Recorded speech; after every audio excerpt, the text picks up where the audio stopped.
And my mother was a teacher, she was an excellent teacher, वो बहुत अच्छी teacher थी। Private engineering college, private polytechnics को permission दिया और मैं 85 में भी मैकेनिकल पास आउट किया। Teaching is called as a noble profession, but as far as the monetary gains are concern, it is still a job of less money. Majority of them drop out because they don't understand how to study. Sir आजकल हमने और एक trend देखा है कि आप चाहे कोई भी इंजीनियरिंग कर लो, मास्टर्स आपको जाके एमबीए में करना है, तो आपको क्या लगता है ये कितना सही है?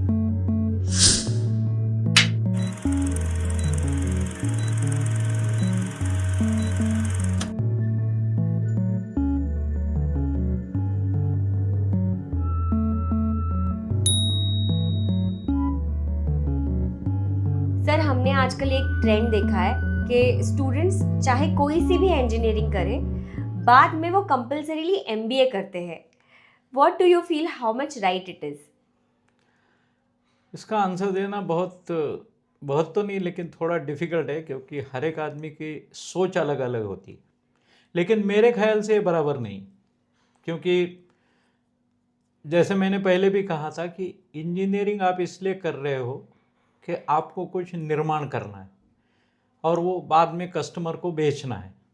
एमबीए आप इसलिए कर रहे हो कि आप ऐसे कुछ नहीं करोगे जो इंजीनियरिंग में सिखाया जाता है, आप ऐसा कुछ करोगे जिसमें सिर्फ आपको ह्यूमन मैनेजमेंट करना है, या तो वो भी नहीं करना है। तो उसमें प्रॉब्लम ऐसे, कुछ कुछ पिक्चरें देखना अच्छा होता है।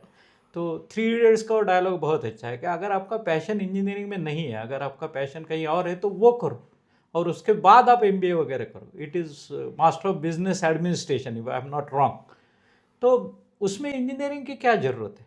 उसमें इंजीनियरिंग की ज़रूरत नहीं होती। और जो बच्चे ये करते हैं उन्होंने ये सोचना चाहिए, जब आप 90% ऑब्टेन करके COAP जैसे कॉलेज में एडमिशन लेते हो और वो करने के बाद एमबीए करते हो, तो जो एक अच्छा इंजीनियर बनने वाला था आपकी जगह, उसका सीट जाता है। तो एमबीए ही अगर आपको करना है, अभी तो वो सब आया है कि बच्चे का एटीट्यूड क्या है, एप्टीट्यूड क्या है, एट्सेट्रा एट्सेट्रा। तो पहले से आप डिसाइड करो कि आपको क्या करना है। अगर आपके मार्क्स अच्छे हैं और आप ह्यूमन मैनेजमेंट में जाना चाहते हो, तो go for BBA, MBA and so on. लेकिन अगर आपको इंजीनियरिंग में रुचि है और अगर आप इंजीनियरिंग कर रहे हो, तो उसके बाद ऐसा कुछ करना अच्छा नहीं है। That is what I think. लेकिन हर एक का ये होता है, और अपने यहाँ तो ऐसा है कि our people don't work to work hard, they want to work hardly. It is nowadays it is said by the teachers. तो उसके लिए अगर आपको इंजीनियरिंग इंडस्ट्री में काम करना है, तो आपको 8 घंटे, 12 घंटे, 16 घंटे काम करना पड़ेगा। Students are generally in misunderstanding, अगर एमबीए करेंगे तो कम काम करना पड़ेगा और पैसा ज़्यादा मिलेगा। वैसे नहीं होता। आजकल आप किसी भी फील्ड में जाओ, कम से कम 12 घंटे तो आपको काम करना ही पड़ता है। तो बेटर ये है कि अगर आपने इंजीनियरिंग किया, तो इंजीनियरिंग में कुछ करो।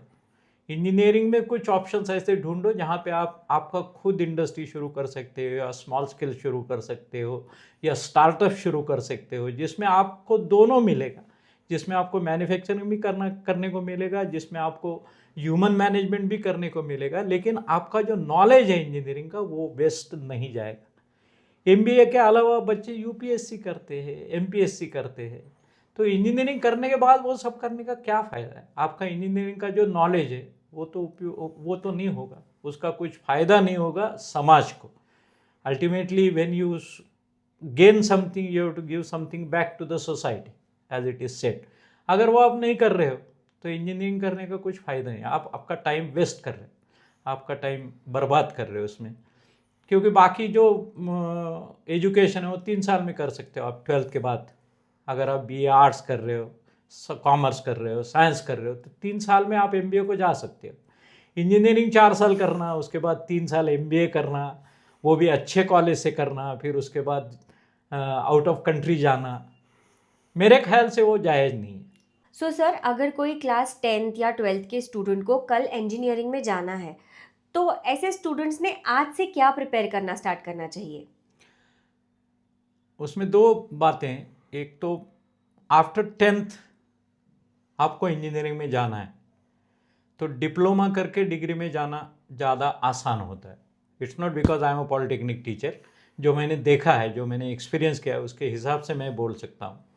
क्योंकि 10th के बाद जो एडमिशन मिलता है वो कैप राउंड से मिलता है, that is centralise admission process. तो एक ही एडमिशन का एक ही मेरिट लिस्ट निकलेगा, उसके लिए एक ही फॉर्म भरना पड़ेगा. Then depending upon reservation of the different caste and so on आपको एडमिशन मिल सकता है. तो 10th का पढ़ाई मेरे ख्याल से 12th के इतना डिफिकल्ट नहीं है, because the volume of studies is less as compare to 12th.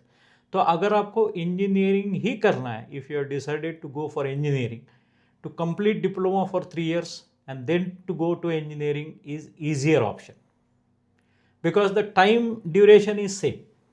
It is 10 plus 2 plus 4 or it is 10 plus 3 plus 3. लेकिन एडवांटेजेस ऐसे कि जैसे आप इंजीनियरिंग के कुछ सब्जेक्ट्स पहले से ही सीखते हो, तो इंजीनियरिंग में आपको कम डिफ़िकल्टी होती है उन सब्जेक्ट को समझने में. आपको जिस ब्रांच में डिप्लोमा में एडमिशन मिला, उसी ब्रांच में अगर आप डिग्री में एडमिशन लेते हो, तो बहुत सारे सब्जेक्ट पहले से आप पढ़ चुके हो, तो आपका स्कोरिंग बढ़ता है, आपके मार्क्स बढ़ते हैं, आपका opportunities, you can get more opportunities than other people. Hand on experience ज़्यादा होता है, उसके हिसाब से आप अच्छा प्रोजेक्ट चूज़ करते हो एंड सो ऑन. लेकिन कुछ बच्चे चाहते हैं कि no, we want to do 12th and then go for engineering. That it is also okay, but one thing always you have to remember कि marks is the threshold. अभी भी अपना सिस्टम ऐसा ही है, एजुकेशन सिस्टम, कि आपके marks के हिसाब से आपको इंजीनियरिंग में एडमिशन मिलेगा. Plus you have to give CET और NEET and so on, number of different examinations के आपको कहाँ एडमिशन लेना है. अगर आपको पूरे देश में compete करना है तो different examination after 12th examination you have to give. If only in Maharashtra you have to appear for engineering, then you have to give to CET. उसके लिए अलग से पढ़ाई करना पड़ेगा, 12th का पढ़ाई अलग से करना पड़ेगा. पढ़ाई तो करना पड़ेगा, दैट इज़ इम्पॉर्टेंट. इंजीनियरिंग में पढ़ाई बहुत ज़रूरी है. उसका हैबिट आपको 12th से 11 से शुरू करनी चाहिए, कि दिन में कम से कम 5 से 6 घंटा पढ़ाई तो होनी चाहिए. उसमें फैक्ट्स, प्रिंसिपल्स, कंसेप्ट, एवरीथिंग आपको समझ में आनी चाहिए. इलेबोरेशन अगर किसी आंसर का आपको देना है तो आपको खुद के सेंटेंसेस में उसमें कन्वर्ट करना आना चाहिए, क्योंकि इंजीनियरिंग में सिर्फ रट के आंसर्स लिखना इम्पॉर्टेंट नहीं होता, ज़रूरी नहीं होता, और उसका उपयोग भी नहीं होता. तो उसके लिए 11th और 12th में आप पढ़ाई तो आपको करना ही चाहिए, लेकिन हम क्या पढ़ रहे हैं ये समझ के पढ़ाई करना चाहिए. And marks are always important, क्योंकि एडमिशन का क्राइटेरिया ही मार्क्स है. आपको कितने मार्क्स मिलते हैं उसके हिसाब से आपको इंजीनियरिंग में किस ब्रांच में, किस कॉलेज में, कौन से स्टेट में एडमिशन मिलेगा, वो सब आपके मार्क्स के ऊपर निर्भर करता है.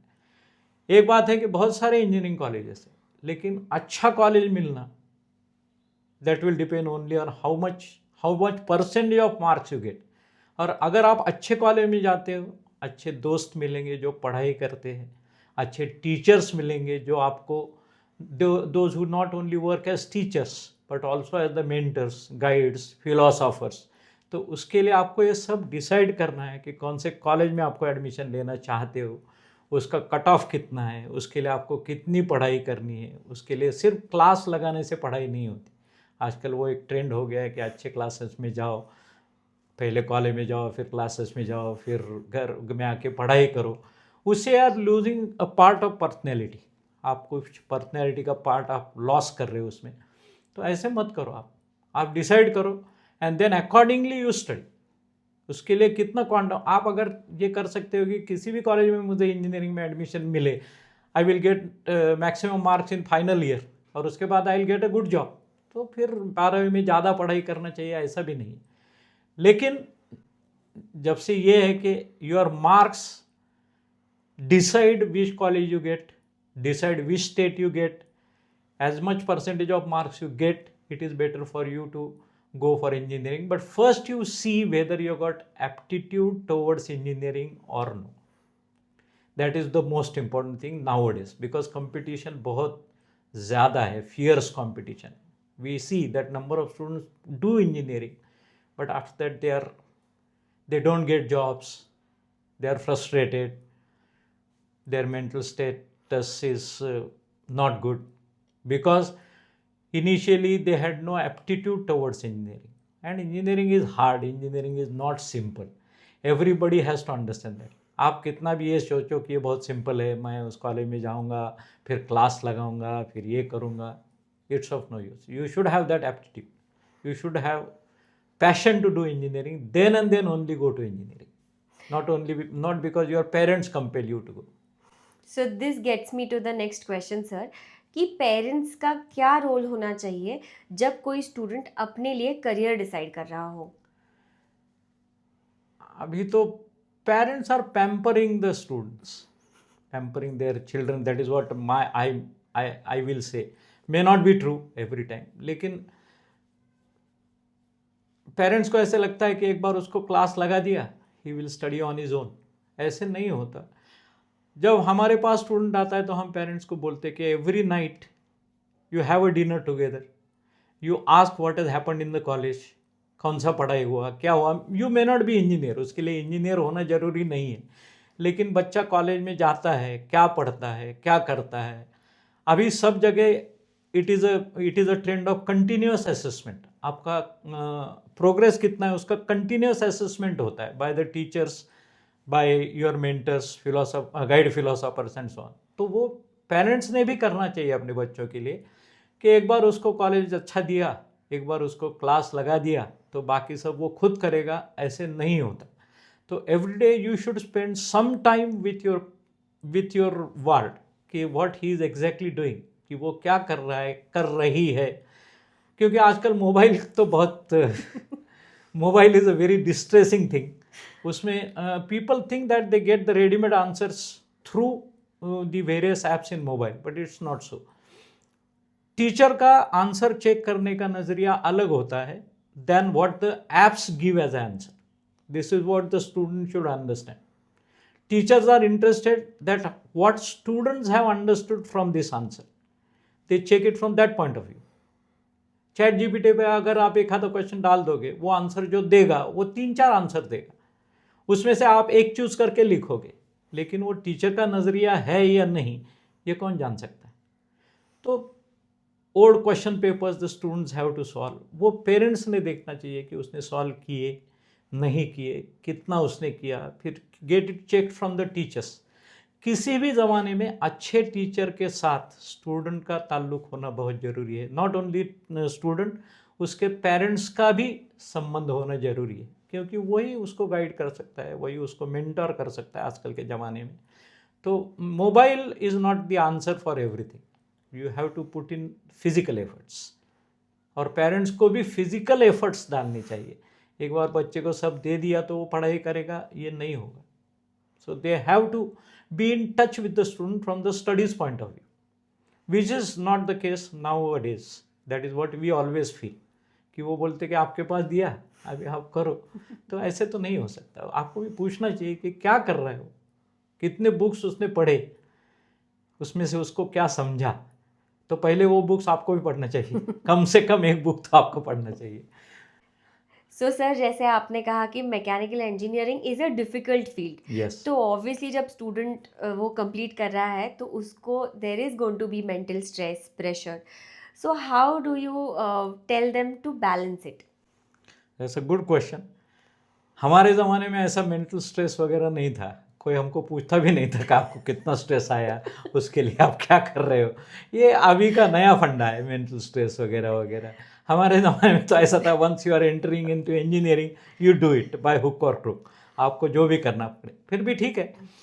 अभी तो ऐसा है कि there are number of things which you can do to get stress relieved. Stress होता है, नो डाउट अबाउट इट, कि सबमिशन बहुत होता है, उसमें पढ़ाई बहुत होती है, तो उससे थोड़ा सा आपको स्ट्रेस तो आएगा. लेकिन इसके लिए बहुत सारे इंतज़ाम कॉलेज में ही होते हैं. I will advise all the students to participate in all co-curricular and extra-curricular activities in the institution. बहुत सारे ऐसे एक्टिविटीज़ होते हैं, जैसे कि एनुअल सोशल तो हर कॉलेज में होता है, लेकिन आजकल के एनुअल सोशल में सिर्फ ग्रुप डांसेस होते हैं. वो नहीं होना चाहिए. उसमें इलोक्यूशन कॉम्पिटिशन्स आप रखो, उसमें आप डिबेटिंग कॉम्पिटिशन्स रखो, उसमें आप रीडिंग कॉम्पिटिशन्स रखो, जिसमें आप ड्रामेटिक्स रखो, उसके हिसाब से you can work in a group, जिसमें आप ग्रुप में काम कर सकते हो। क्योंकि अभी तो ऐसा है कि बच्चे जनरली सिंगुलर पढ़ाई करते हैं, अकेले उनका एक रूम होगा, उसमें उनको सब मिलेगा, माँ उनको चाय देगी, कॉफ़ी देगी, सब देगी, उसने उधर बैठ के पढ़ाई करनी है।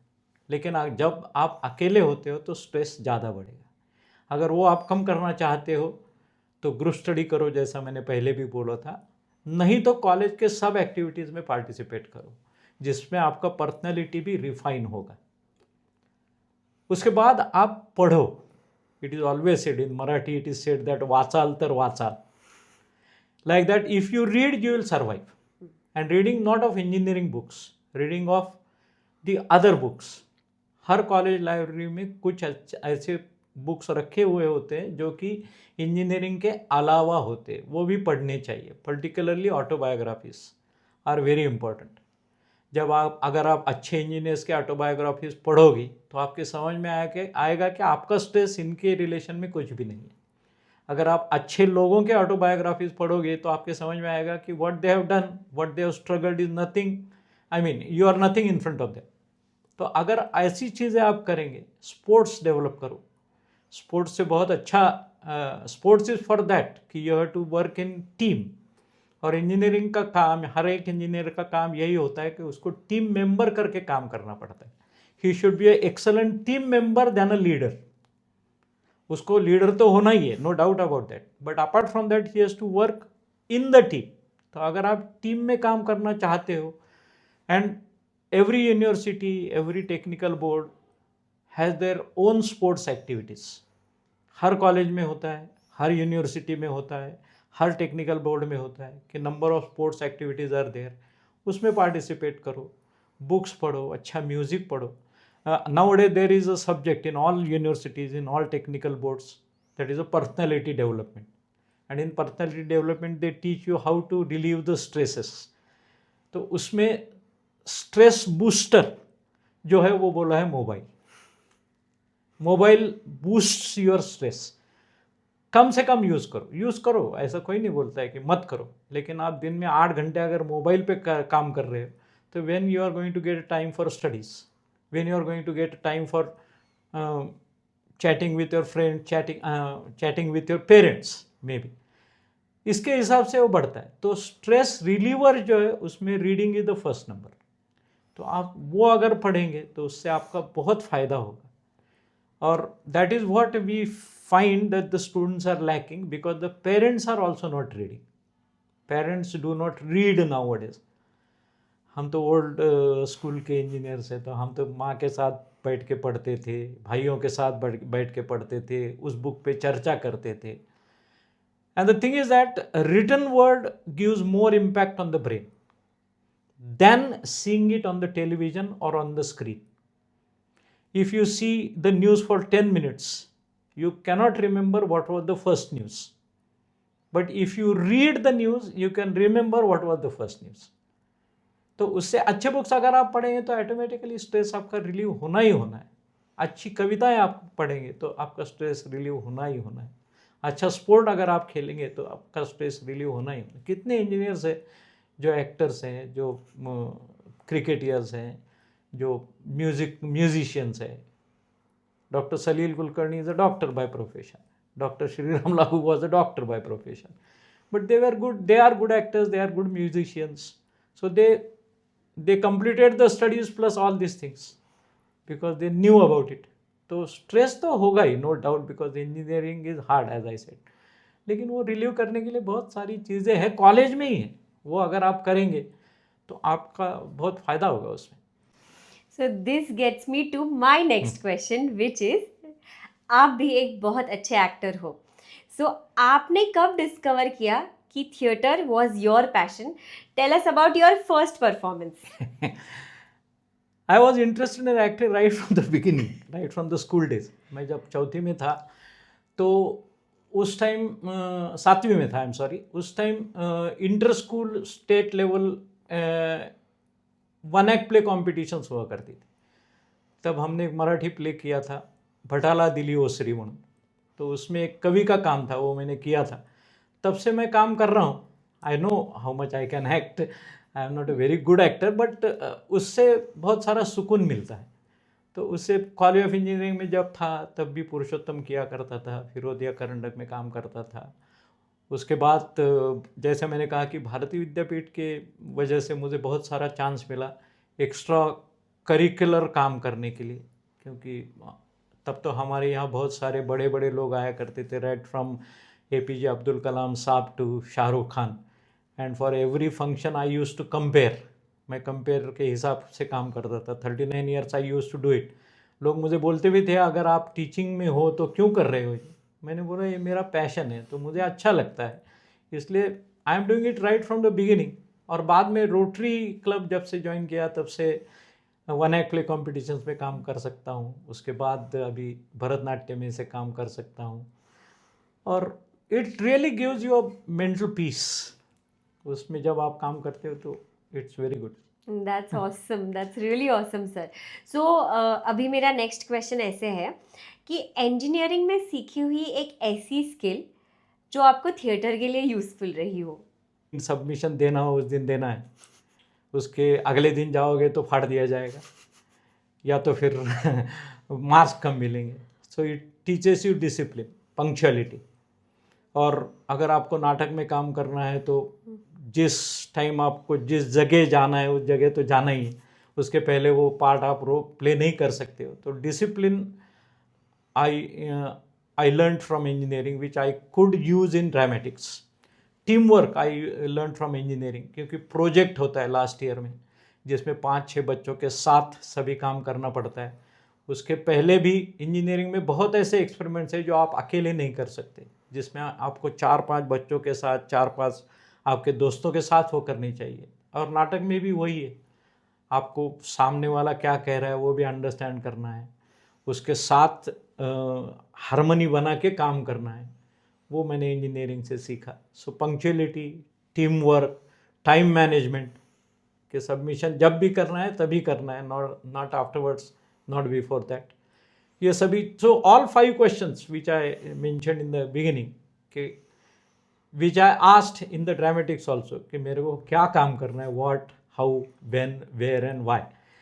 All this questions I learned in engineering, कि अगर जब तक मैं ये सवाल नहीं पूछूंगा I can not be a good engineer. I am not a good engineer, I can say that, but still part of it. And the same questions if I ask in dramatics also, it gives me कि yes आपको ये काम करना है या नहीं करना है।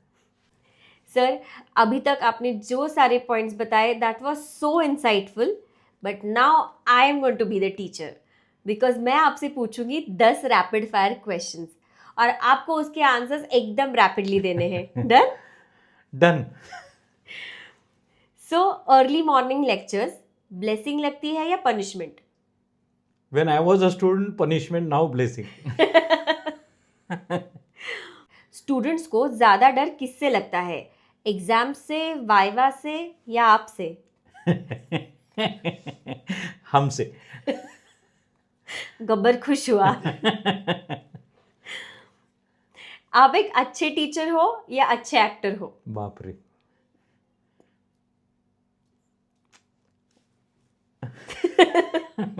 I cannot answer exactly, but I am okay teacher, okay actor, you can say.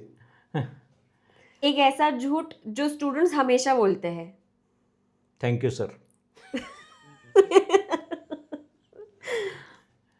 Okay, black board teaching better है या power point presentations? Of course power point presentation. आपने क्लास में कभी किसी स्टूडेंट को चीटिंग करते पकड़ा है? मैंने टीचर को ही पकड़ा था एक टाइम गलती से। आपने कभी अपनी लाइफ में क्लासेस बंक किए हैं? देना ही चाहिए क्या सब? Number of times. One word to describe today student? Very good. One last question, engineering students ज़्यादा हार्ड वर्किंग होते हैं या ज़्यादा जुगाड़ू होते हैं?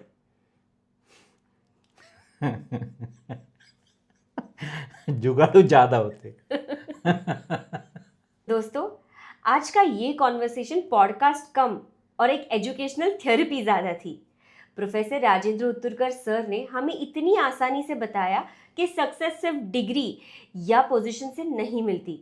सक्सेस मिलती है प्रिंसिपल्स, सर्विस और क्रिएटिविटी से। उनका मैसेज काफ़ी क्लियर था, सिर्फ मार्क्स के पीछे मत भागो, स्किल्स बनाओ। इंजीनियर तो बन जाओ, लेकिन अच्छा इंसान बनना मत भूलना। करियर तो इम्पॉर्टेंट है, लेकिन कैरेक्टर उससे भी ज़्यादा।